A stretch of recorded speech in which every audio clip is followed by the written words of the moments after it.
Dernier épisode dans la saga de la nouvelle prison de Harren. Vendredi dernier, le CCSP, le Conseil central de surveillance pénitentiaire, a remis un nouveau rapport.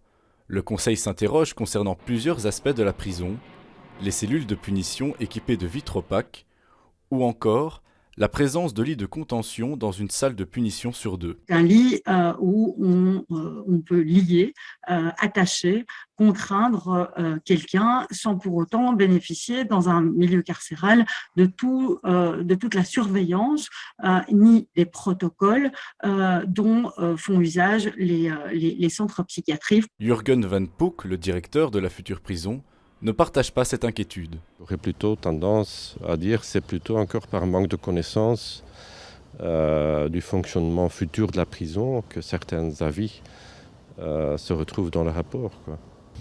Donc c'est un peu trop tôt pour juger l'aspect carcéral ou surcarcéral, justement en se basant sur les briques, pour ainsi dire. Autre point important, le cloisonnement des promenades et des aires de jeu pour enfants.